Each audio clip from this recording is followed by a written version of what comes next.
I've always loved it because it means kings in Spanish. So I always like the idea that I'm secretly royalty, and to remind myself to keep myself proud. You can't wear a crown with your head down.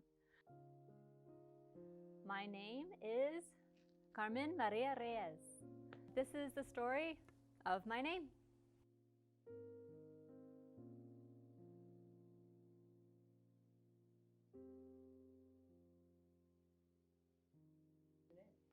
So the story of my name doesn't just involve one, it involves all of them. Each name has something special to me or has a story connected to it within the 31 years of my life so far. The first two names, Carmen and Maria, I am named after my great-grandmothers on my Puerto Rican side of my family. They were both strong women because they were also the women that moved their families from the island of Puerto Rico to New York City, where they became New Yorkers. And so they both had to be powerful women to move their whole families and change their whole livelihoods. So I'm named after some powerful women that has always made me proud. My last name comes from my father, who is the Puerto Rican side of my family, and then obviously my grandfather. And I've always loved it because it means kings in Spanish. So I always like the idea that I'm secretly royalty, and to remind myself to keep myself proud. You can't wear a crown with your head down. So that's also why my classroom is the Royal Bees, because we're 5B. And since they're part of my classroom, they're royalty to me. So we're all the Royal Bees.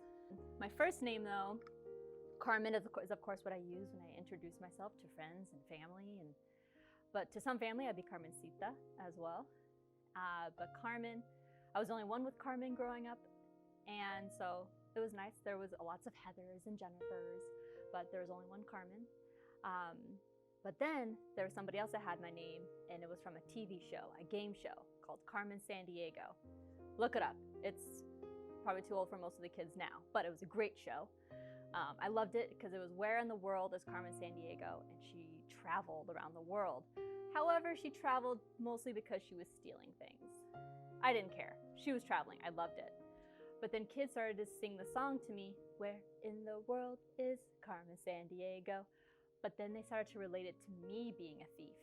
So then I started to lose pride in my name because they were using it as a weapon in a way to hold power over me. So I wanted to change my name to Maria because I was like, so can we change it so they stop calling me Carmen and calling me these names?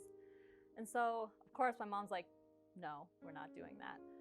So I kept Carmen, and eventually the name calling went away, but it always was a little sting to have that moment or that phase when I was a kid.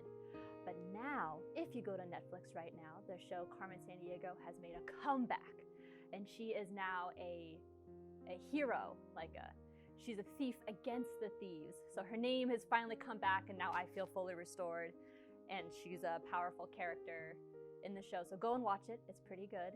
There was a day where I was wearing the character. She wears like a long coat and like a really cool wide brimmed hat. And I was wearing it to recess. And one kid's like, hey, you look like Carmen San Diego. And I said, yeah, I do. I do look like Carmen San Diego. And so it was a full moment for me. So that's the main story of that name, that at one time it was a bad moment. It was used against me, but now it's back to being something powerful to me. So that's the story of my names, and you can come ask me about them at any time.